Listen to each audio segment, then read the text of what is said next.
Stories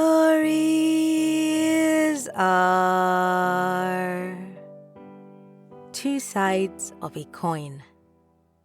My name is Osademebi, and every week I will tell you a short story written by a Nigerian writer or author. That's the long and short of it. So without much ado, this week's story is by Emmanuel Ezendu, and it's titled Ask. Don't ask about the young, handsome man who lives alone in the well-furnished 3-story building behind St. Joseph's Catholic Parish on Road 1, Extension Street. Most people would hiss loudly before walking away. The rest, those who probably knew you, would sit you down and give you their own version of the gospel. Mommy G.O., the fiery preacher from the small Pentecostal church nearby, would first spit out a sharp, "God forbid," before declaring that she doesn't talk about sinners, people already marked for hellfire. She would squeeze her eyes shut, quote Genesis 2 verse 18, and mumble fervently in unknown tongues, sweat breaking across her forehead as she proclaims that he is cursed for defying God's word. If you're a man, she would warn you sternly not to remain single, lest a demonic spiritual wife crawls into your bed each night to claim you. And as you step out of her oven-like house, she will echo once more, "It is not good for a man to be alone." Not right, not lawful, but good. The old women at the tomato stalls across from the parish, Mommy Gio's church members, would slap their laps repeatedly, trying to recall the word for someone attracted to children. The word pedophile would slip from your lips, and they would exclaim, yes. That is what he is," they would say. They would whisper in your ear about how children, boys and girls, gather around him every evening. How after buying them sweets and biscuits, he lets them sit on his lap, always over a suspicious bulge at the center of his trousers.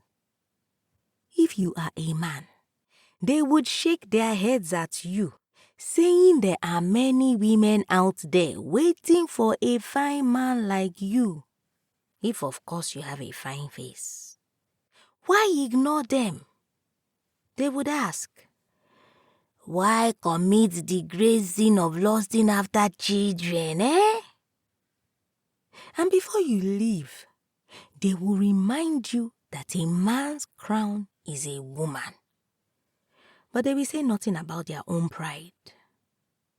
What of the young women sprawled on the verandas of the countless hair salons along Road 1 Extension?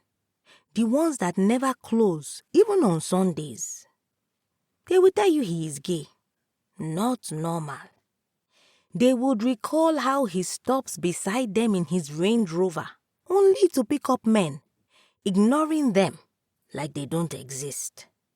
How he barely acknowledges their greetings, yet shakes hand with a guy and laughs with him.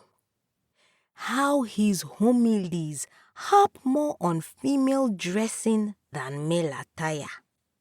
How no woman has ever been inside his 3-story house beside the church. How despite all the green lights they've been flashing at him, they don't even get noticed. Chukwuachu, one of them would snap her fingers in dismissal. If you're a man, they will tell you that this is what happens when you enter the seminary. When you put on that white robe like a cape, you become abnormal. A word they use so easily, yet never for themselves and their own desperate pursuits. But don't Don't ask the men at the Bet Naija shop down the street. The Agbero boys who spend their days gambling and their nights prowling. Unless, of course, you want to be scandalized.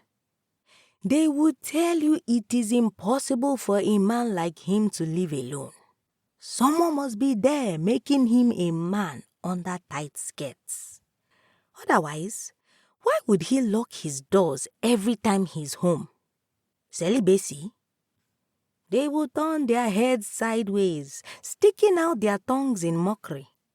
Who is he fooling?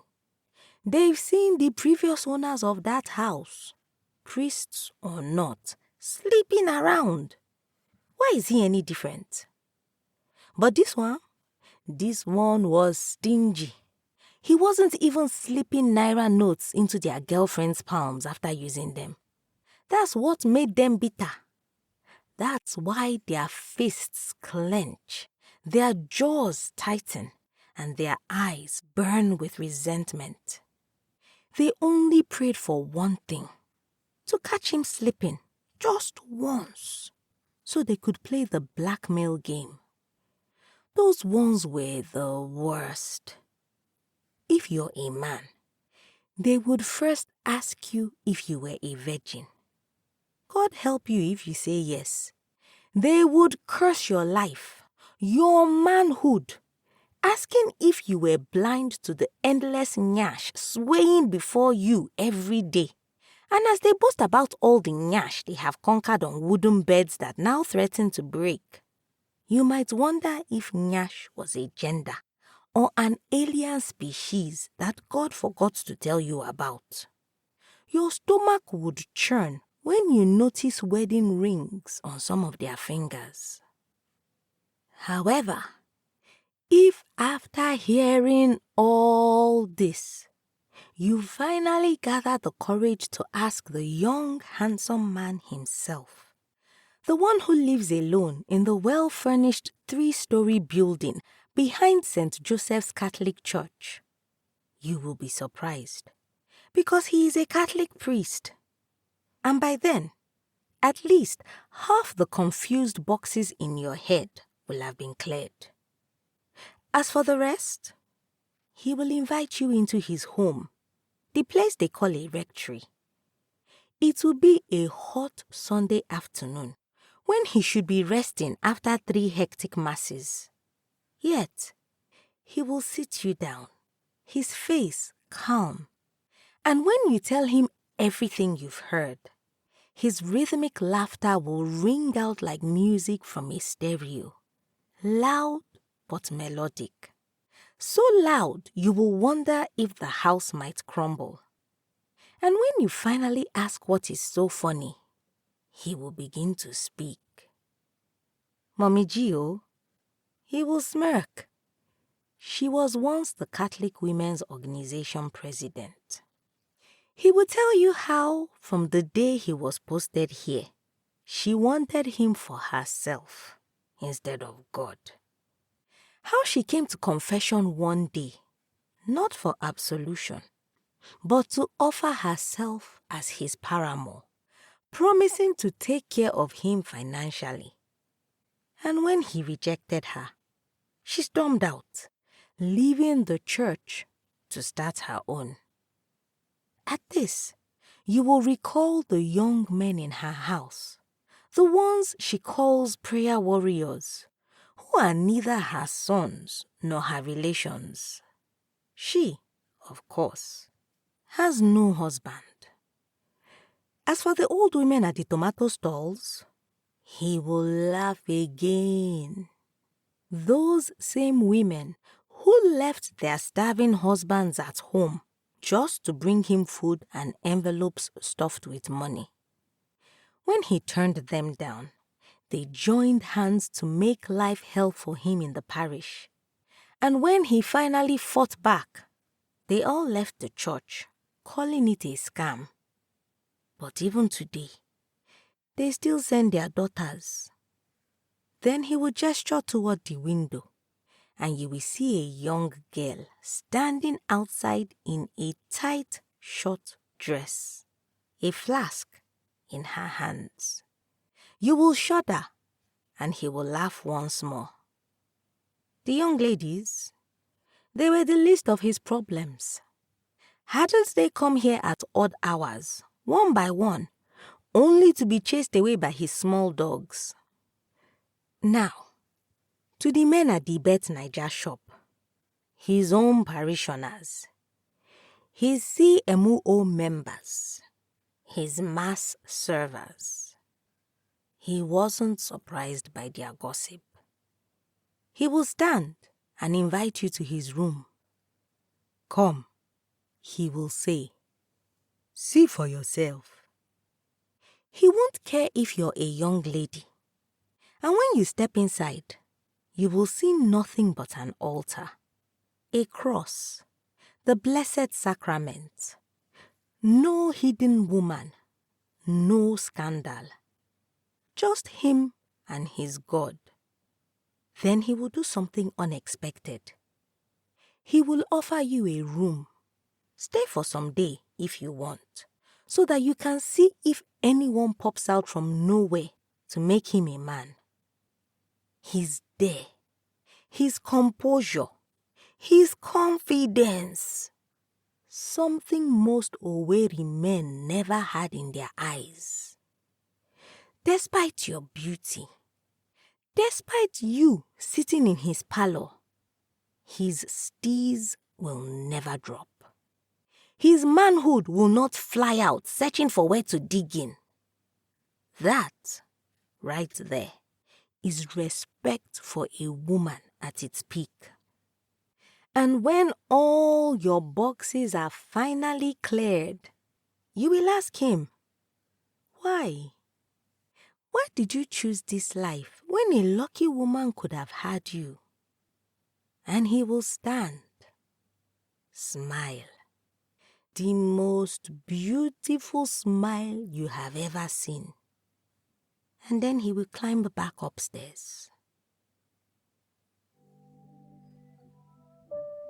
Arc Pen is the pen name of Okechukwu Emmanuel Ezendu, a water-loving Nigerian, emo writer, and author who spent years courting the pen before finally winning her heart. He is a postgraduate student doing his master's at an institute affiliated to Urbaniana University, Rome. His works can be read in Brittle Paper, WSA Magazine, and other platforms. He was Poet of the Year, Campus Live Entertainment, Accra, and won the Nigeria I See Poetry Competition. You can connect with him on Instagram at arc_pen, on X at arcpen. Follow him on Substack at arcpen and on Wattpad at arcpen1. Details and links will be in the episode description. If you've got a story you would like to be featured on this podcast, or a published book you want to make into an audiobook, I would love to hear from you. Send an email to info@osadumebi.com or send me a message at Osadumebi on either Facebook, Instagram, LinkedIn, or X. I look forward to collaborating with you. And if you've enjoyed this week's episode, please subscribe, leave a review, and share this episode with that one person you know will enjoy listening. Tell them that stories are a good escape for a few minutes each week.